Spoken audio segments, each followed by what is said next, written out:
Hello பசங்களா.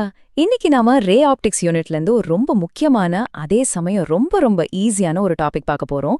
அதுதான் total internal reflection. சரி, இந்த ஒரு கான்செப்ட் மட்டும் நீங்க சரியா புரிஞ்சுக்கிட்டீங்கன்னா போதும், எக்ஸாம்ல இத பத்தி என்ன கேட்டாலும் நீங்க கான்ஃபிடென்ட்டா பதில் சொல்லலாம். ஈஸியா பண்ணிடலாம். நீங்க என்னைக்காவது யோசிச்சிருக்கீங்களா, ஏன் டைமண்ட்ஸ் மட்டும் மத்த ஸ்டோன்ஸை விட அவ்ளோ பிரகாசமா ஜொலிக்குதுன்னு? இல்லனா நம்ம வீட்டுக்கு வர இன்டர்நெட் இருக்குல்ல, அது ஒரு சின்ன கிளாஸ் கம்பிக்குள்ள அது வளைஞ்சு நெளிஞ்சு இருந்தாலும் கூட டேட்டா கொஞ்சம் கூட லாஸ் ஆகாம எப்படி அவ்ளோ சூப்பர் ஃபாஸ்டா வருதுன்னு? இது ரெண்டுக்குமே பதில் ஒரே ஒரு பிசிக்ஸ் பிரின்சிபிள் தான். வாங்க அது என்னன்னு பார்க்கலாம். ஓகே, ஸோ டோட்டல் இன்டர்னல் ரிஃப்ளெக்ஷனை நேரடியா அதோட டெஃபினிஷன்ல பார்க்கறதுக்கு முன்னாடி வாங்க இதோட கோர் ஐடியா என்னன்னு ஒரு சிம்பிளான கதை மூலியமா புரிஞ்சுக்கலாம். அப்போதான் உங்களுக்கு ரொம்ப சுலபமா மனசுல நிக்கும். சும்மா இமேஜின் பண்ணி பாருங்க. லைட்ங்கிறது ஒரு பர்சன். அவர் ரொம்ப கூட்டமா இருக்கிற ஒரு ரூம்ல இருந்து, அதாவது ஒரு டென்சர் மீடியம்ல இருந்து கூட்டமே இல்லாத ஒரு காலி ரூம்க்கு, அதாவது ரேரர் மீடியம்க்கு போக ட்ரை பண்றாரு.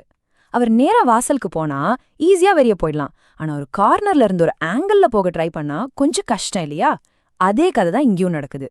இப்ப பாருங்க, இதுதான் உங்க என்சிஆர்டி புக்ல இருக்கிற எக்ஸாக்ட் டெஃபினிஷன். சிம்பிளா சொல்லணும்னா, அந்த டென்சர் மீடியம்ல இருந்து வர லைட்டு ஒரு குறிப்பிட்ட ஆங்கிளை விட அதிகமான ஆங்கிள்ல அந்த எல்லையை தொட்டா அதால வெளியே எஸ்கேப் ஆகவே முடியாது. அது திரும்பவும் அதே டென்சர் மீடியம்குள்ளேயே ஒரு யூ-டர்ன் போட்டு உள்ள வந்துடும். நம்ம கதையில வர பர்சன் மாதிரி வெளியே போக முடியாம திரும்பவும் அதே கிரவுடட் ரூம்குள்ளேயும் மாட்டிக்கிச்சு. இதுக்கு பேர் தான் total internal reflection.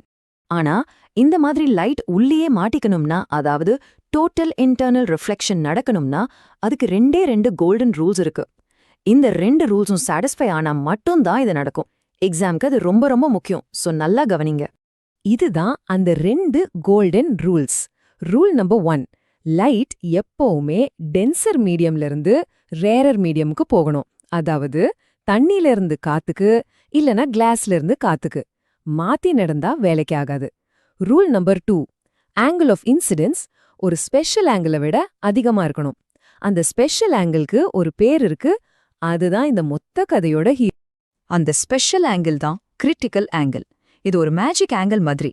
Light escape ஆகுமா இல்ல உள்ளேயே மாட்டிக்குமான்னு டிசைட் பண்ற டிப்பிங் பாயிண்ட் இதுதான்.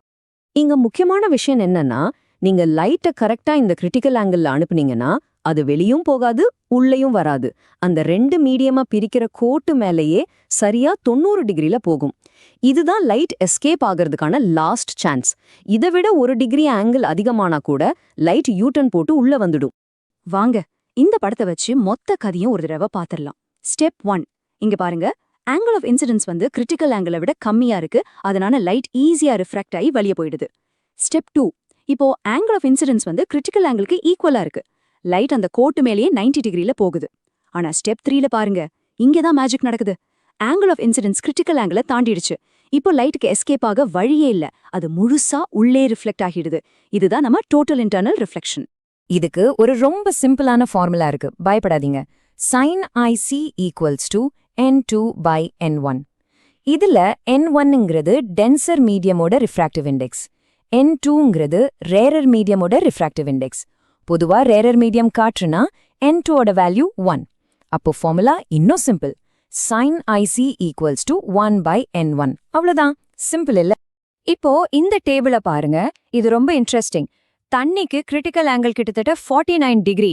ஆனா டைமண்டுக்கு பாருங்க, வெறும் 24.4 டிகிரி தான். இதோட கிரிட்டிக்கல் ஆங்கிள் ரொம்ப ரொம்ப கம்மி. வைரமே அவ்ளோ ஜொலிக்குதுங்கிற ரகசியத்துக்கான க்ளூ இதுதான். என்னவா இருக்கும்னு யோசிங்க. ஒரு சின்ன எக்ஸாம்பிள் பார்க்கலாம். தண்ணிக்குள்ள இருந்து ஒரு லைட் தண்ணியோட சர்ஃபேஸ 50 டிகிரி ஆங்கிள்ல அடிக்குதுன்னு வச்சுப்போம். தண்ணியோட கிரிட்டிக்கல் ஆங்கிள் என்ன? 48.75 டிகிரி. இங்க நம்ம ஆங்கிள் 50 டிகிரி, கிரிட்டிக்கல் ஆங்கிளை விட அதிகம். அப்போ என்ன நடக்கும்? எக்ஸாக்ட்லி டோட்டல் இன்டர்னல் ரிஃப்ளெக்ஷன் நடக்கும். அந்த லைட் வெளியே போகாம திரும்பவும் தண்ணிக்குள்ளேயே வந்துடும். சரி, இந்த டாபிக்ல ஸ்டூடெண்ட்ஸ் பொதுவா பண்ற சில தவறுகளை இப்ப பார்க்கலாம். இதெல்லாம் உங்க மார்க்க குறைக்கிற சைலண்ட் கில்லர்ஸ். சோ ஜாக்கிரதையா கவனிங்க. 2 முக்கியமான தப்பு பண்ணுவாங்க. மிஸ்டேக் நம்பர் 1, TIR எப்போ வேணாலும் நடக்கும்னு நினைக்கிறது. தப்பு. அது டென்சர்ல இருந்து ரேரருக்கு போகும்போது மட்டும்தான் நடக்கும். மிஸ்டேக் நம்பர் 2, இது வெறும் இன்டர்னல் ரிஃப்ளெக்ஷன்னு சொல்றது. இல்ல, இது டோட்டல் இன்டர்னல் ரிஃப்ளெக்ஷன். ஒரு சாதாரண மிரர்ல கூட கொஞ்சம் லைட் அப்சர்வ் ஆகும். ஆனா இங்க கிட்டத்தட்ட 100% லைட் ரிஃப்ளெக்ட் ஆகும். அதனால தான் இது ரொம்ப ஸ்பெஷல். சரி, இந்த பிசிக்ஸ் எல்லாம் படிச்சாச்சு. ஆனா இது நிஜ வாழ்க்கையில எங்க யூஸ் ஆகுது?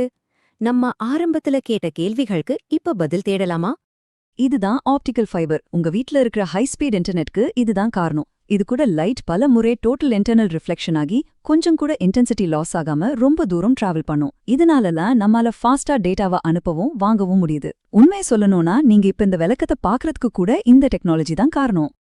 டைமண்டோட ஸ்பார்க்கல்ல இருந்து பாலைவனத்துல தெரியற கானல் நீர் வரைக்கும், அப்புறம் பினாக்குலர்ஸ், மெடிக்கல் எண்டோஸ்கோப்பின்னு இது எல்லாத்துக்குமே காரணம் இந்த ஒரே ஒரு பிரின்சிபிள் தான், டோட்டல் இன்டர்னல் ரிஃப்ளெக்ஷன். ஓகே, கடைசியா எக்ஸாம் ரிவிஷனுக்கு தேவையான கீ பாயிண்ட்ஸை ஒரு தடவை வேகமா பாத்துடலாம். ஒரு குவிக் ஃபயர் சம்மரி. இந்த 5 பாயிண்ட்ஸை மட்டும் ஞாபகம் வச்சுக்கோங்க. 1 டிஆர்ஐஆர் நடக்க லைட் டென்சர்ல இருந்து ரேரருக்கு போகணும். 2 ஆங்கிள் ஆஃப் இன்சிடென்ஸ் கண்டிப்பா கிரிட்டிக்கல் ஆங்கிளை விட அதிகமா இருக்கணும். 3 கிரிட்டிக்கல் ஆங்கிள்ல ரீஃப்ராக்ஷன் 90 டிகிரியா இருக்கும். 4 இதுல கிட்டத்தட்ட 100% லைட் ரிஃப்ளெக்ட் ஆகும், லாஸ் இருக்காது. 5 டைமண்ட், ஆப்டிகல் ஃபைபர், பிரிசம்ஸ் மாதிரி நிறைய இடங்கள்ல இது யூஸ் ஆகுது. இதை ஞாபகம் வச்சுக்கிட்டாலே போதும், எக்ஸாம்க்கு தைரியமா போங்க. சரி, இந்த செஷன் முடியறதுக்கு முன்னாடி உங்களுக்கு ஒரு கேள்வி. லைட்டை ஒரு ஃபைபருக்குள்ள லாக் பண்ண முடியும்னு நம்ம பார்த்தோம். இதே டெக்னிக்கை வச்சு ஆப்ரேஷன் பண்ணாமலேயே நம்ம உடம்புக்குள்ள பார்க்குற எண்டோஸ்கோபி கருவி எப்படி வேலை செய்யுதுன்னு கொஞ்சம் யோசிச்சு பாருங்க. அடுத்த செஷன்ல சந்திப்போம்.